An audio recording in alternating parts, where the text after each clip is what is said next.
репликата колешке Лазареска. Значи, се согласивме конечно, исто како и јас и вие сметате дека постои потреба за развоен фонд за туризам. Ке го гласате ли, колешке? Кажавте, ве слушнав, ке сте го гласале воздржано. Со воздржано гласање, колешке Лазареска, не се дава поддршка на развојот на туризмот во Охрид и во Република Македонија. Значи, редно е да го поддржите амандманов и да го гласате. Четврт пат го поднесуваме и четврт пат се согласуваме дека е добар. Сега, велите, спомнавте сојуз да сме направиле. Сега ќе ви кажам дека постои Совет за туризам, постои Комитет за туризам. Дали функционира Советот за туризам? Не работи цели 15 месеци. Дали е ставен во функција Комитетот за туризам кој со владина одлука го формиравте уште во ноември 2020 година? Се пофали директорот дека само се формирал, па доволно е, не мора да почне да работи, важно го видовме се сликаше. Аман со ваучерите. Значи, уште еднуш и последен пат ќе кажам, веќе си се досадив самата себе си во контекст на ваучерите да говорам. Единственото нешто што го сторивте за туризмот, и тоа сосема наопаку.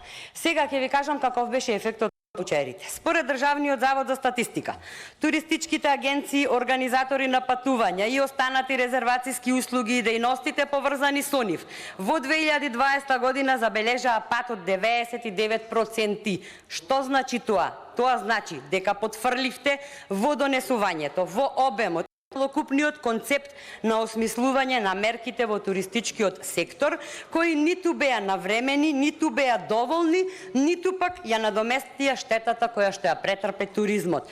Туристичките ваучери за луѓето со ниски примања пак слободно можеме да ги наречеме ваучери за се и се што, освен за туризам. Како се злоупотребија? На специјализираните интернет страници за продажба се нудеа ваучери од по 3000-4000 денари, а имаше и такви ваучери кои наместо за одмор се користеа за ручек или пак им се нудеа на хотелиерите или собствениците на приватни апартмани. Да не се лаже, сите знаеме за ова и сите знаеме дека е премногу. Сега, понатаму од она што успеав да фатам од забелешките, значи, не ми реплициравте во делот на Законот за трговија, ќе го оставам, ќе се разбереме на пленарна која ќе му дојде редот. Ќе преминам на ситуацијата со плажите. Значи, го спомнувате колегата поранешен сегашниот градоначалник Пецаков. Јас ве уверувам дека да беше до Пецаков, плажите ќе беа уредени уште во ноември. Меѓутоа, сега ќе ви кажам до кого е. Значи, вината за несредените плажи уште веднаш да си ја побарате во Министерството за транспорт и врски и во Агенцијата за просторно планирање, која и после година и пол го нема изработено планот за уредување на плажите.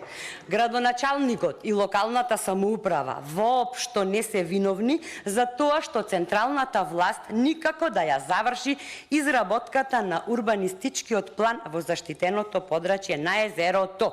И ова уште еднаш ја потврдува мојата констатација од пред малку, дека ви се заспани институциите и дека вашите министри одат меѓу луѓето, се сликаат и ги лажат во очи.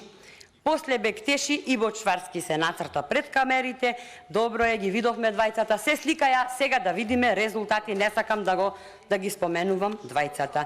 Значи, затоа колешке Лазареска, оваа власт мора што побрзо да замине за конечно да престанеме да бидеме само губитни. Ви благодарам.